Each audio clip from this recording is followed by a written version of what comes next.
This is Mike. I'm here at the Computer History Museum for VCF West 2022. It's day 2. I just finished lunch, and let's go back inside and see what's going on at Vintage Computer Festival West 2022. This year VCF West was pretty big with 48 exhibitors and 11 speakers. I got a chance to speak with some of the exhibitors, and we talked a bit about what they brought to VCF. Didn't get a chance to talk to everyone. There's just too many things to cover in one video. But this is just a little slice of VCF West 2022, and I hope you enjoy it. And first we have Chuck Hutchins' collection of Commodore PETs. Impressive bunch of machines. And be sure to check out Chuck's channel, linked in the description. Hey, here's some PETs. Alright, Chuck, what are we playing? We're playing 10-print racer. And there is an 8032, a Super PET, and a few disk drives, as well as a couple of 2001s, one of them with the chiclet keyboard and one with the standard keyboard. Press enter on the green screen. On the green one? Okay. So wait 650320. There you go. That's, oh yeah, I was wondering about, I was talking to somebody about that, where they had the secret Microsoft. Yep. This one is a VGA output device for Tandy Coco. That's pretty cool. So we're looking at Coco VGA, right? Yeah, so I actually have 3 projects here. Okay. So I'm demonstrating Coco VGA. Okay. So it's a VGA adapter for the TRS-80 color computer and MC10. Okay. It also works in other systems that have a 6847 VDG in it. So it actually fits in to the same socket as a 6847. Oh, very cool. And level shift 5 volts to 3.3 volts for the FPGA, and the FPGA design emulates this chip, double buffers the video, and sends it out over 60 hertz 640 by 480 VGA. Okay. So, so it also, in addition to supporting all the features that the 6847 has, it also has a 16 color video mode, lowercase. Let's see here. We walk through some of these. So here's a reconfigurable character set. So that's the default character set. So here we go. This is just showing the difference. You can do it immediately. It's just an example. So anyway, so that's one of the projects I'm demonstrating here. I have basics extensions for it. I have the character set editor and so on. Another project I have demonstrating here is work in progress, which is using a Raspberry Pi Pico plus an MT8848 analog switch matrix. So it's an 8x8, and it basically is running a USB stack, so I can convert USB key presses events into what it thinks are key presses that would normally come across over the keyboard. That's very cool. So it lets me move from a chiclet keyboard, or on other systems, a membrane keyboard or something like that, to something that I can actually touch type on. That's great. Really cool. So, so anyway, and then last but not least, let me pop out of this. I'm also demonstrating the use of a microbit as a maybe as a color computer accessory.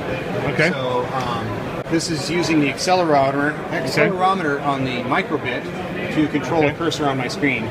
So it's streaming the accelerometer data on it at 9600 baud over to the serial port. That is cool. Thank you. Yeah. So my name is Stefan Reinauer, and I'm presenting the Amiga 4091 project. Great. Let's take a look at it.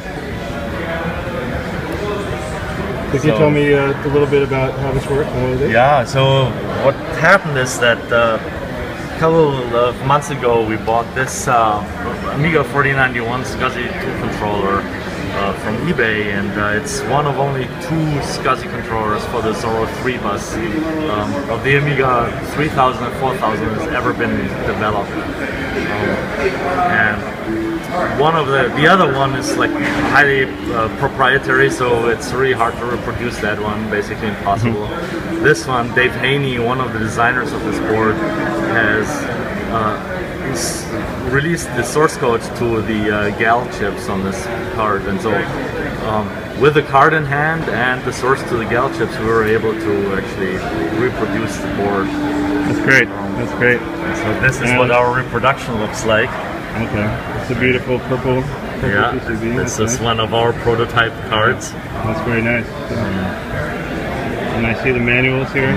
Yeah, so we did also a reproduction of the manuals No, the manuals are extremely hard to come by, and this manual, like, we got a scan from somebody in Australia that still happened to have the original manual. That's cool.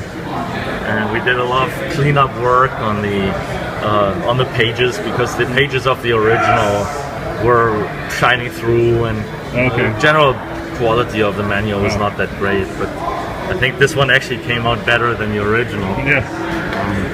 So we also reproduced the box here. I've got a couple of those on my 3000. We also got like the original foam and everything. We got some sound deafening foam from AliExpress and cut it into many pieces. Wow. And we reproduced the installed floppy disk. It's beautiful. Well, that's really impressive. Thanks a lot for showing it to me. Sure thing. Who you are and what this is? Yeah, my name's Francis. I work as an industrial designer. A few years ago I bought a Commodore 64 that I had in my childhood. Then as you look on Google, you find all these upgrades. Like, oh, you could upgrade this, you could upgrade that. And then I figured instead of having one huge Frankenstein motherboard, I figured I'd just build one from scratch. Sure. So it's much neater. And it has features that some other motherboards on the market don't have. Right. So that's what we have today. Nice. Sweet. It's called the Commodore 64 Improved? Is that right? Yeah. Cool.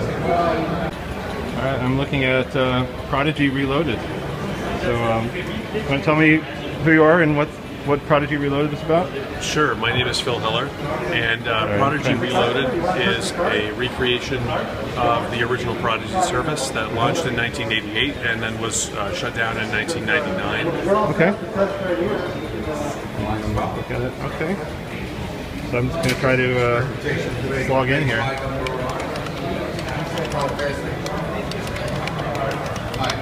Oh, wait, let's wait. No, you get the stuff. Oh, it's got a drive on it. So how did you do the recreation? What did you need to do to Well, make this work? in 2014, another enthusiast named Jim Carpenter had discovered that there were cache files stored in old installations, which he was able to extract content from. I kind of extrapolated that and extracted the little programs that would be run by this client software, built a disassembler for that, and then could kind of determine what is the shape of the request and the response. Very cool. Yeah. That's really nice. And this one is... Yes, that one's fine. We can do that one, okay. Prodigy Reloaded. Some of these things, some content had to just be synthesized. So this is new content that I actually created to describe the project, and it was definitely an experience and maybe a little frustrating, but I used the original tools actually to make it. Somebody found the original tools and uploaded them to archive.org earlier this year, so I used the original authoring tools for it. Amazing. Yeah. It was really cool. Thanks a lot for showing it to me. Yeah, no problem. So here we go. Okay. All right. And so, why don't you tell me who you are and what we're looking at here? Hey, so my name is Yuri. What we're looking at here is a celebration of 40 years of the Commodore 64. What we brought with us is 9 working C64 computers. Wow. And we had a group of friends decide... All the way down there. Yeah, all the way down here. And we had a group of friends decide on one game each that meant something special to them. And there was only one rule. It had to be a walk-up and play game. So someone comes in, sits down and play the game. Not like a 30-hour-long RPG. No, we didn't succeed with all of that. Archon is not maybe as easy, but it's got a lot of good memories for people.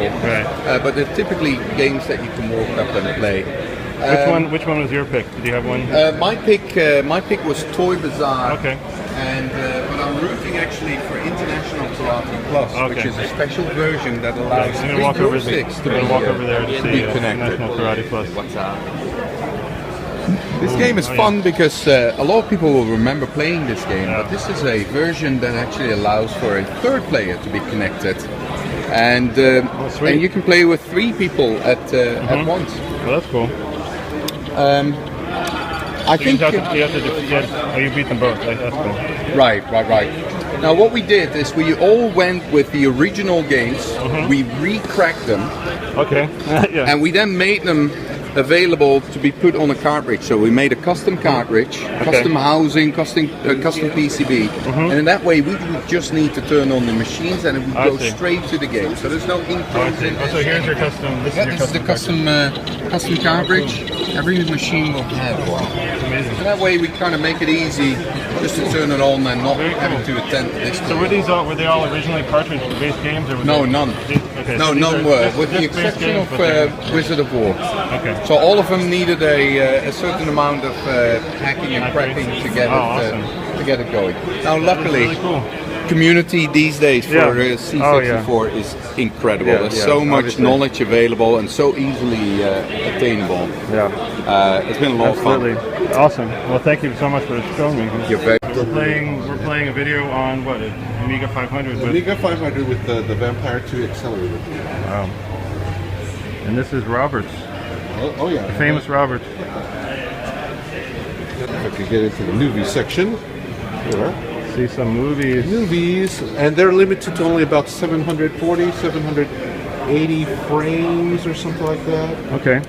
So, and how is it playing on here? And this is a 64. This is an Ultimate 64, so it is a recreate. It has the replacement board. This is a modern day thing. Yeah. So cool. there are no legacy parts in here, except for maybe these keys here. This is of course a Kickstarter case. Of course that's USB. It's HDMI. You can put in original. It has SID sockets to go put in original SIDs into it. But it's running the UltraSID right now, so the UltraSIDs are good enough for me. So they don't usually sync up their sound. They usually run. I don't either. You know, in my life. A SID version of the MacGyver theme song. And finally, we had my exhibit, which was showing the ROMulator and PETpix. You can check out the video for the PETpix up in the description. And I had a PET 8032 in 2001 showing both live and pre-recorded video. And of course, it wouldn't be a video project if you didn't get to rickroll the audience a little bit.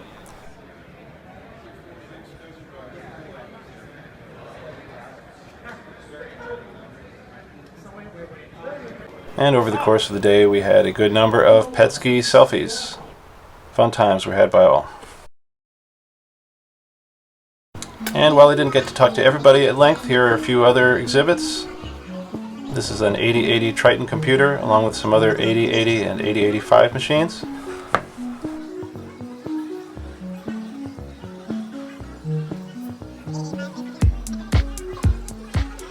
And we had some really nice analog computers and equipment.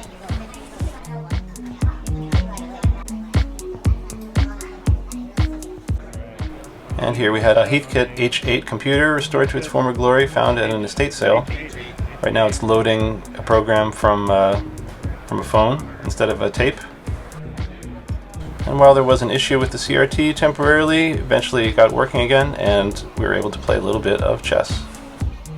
And here we have some Radio Shack micros and cousins, along with a PC Junior. And I like the look of this Alice computer, which is a French version of the MC10 in a lovely red case.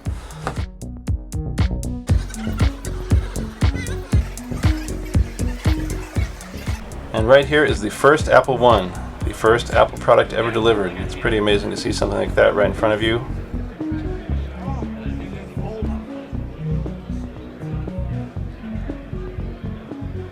And while we're in the high rent district, this is Apple II, serial number 10, donated by Woz. And another Apple prototype board, and the Tandy 100 used by Bill Gates himself. And if you can't decide between IBM and Apple, this project lets you do both. It's a card with a real 6502 on it that lets you run Apple software on an IBM PC. And then there was an exhibit of computers from Japan. This is a Fujitsu FM Towns 2. There's a laptop and a desktop version of the FM Towns. And two different computers from NEC, as well as a Panasonic MSX and a Sharp X68000 computer. Very nice collection. And last but not least, there's a collection of British microcomputers linked up with Econet. And we have a version of Bad Apple playing with sped up teletext messages.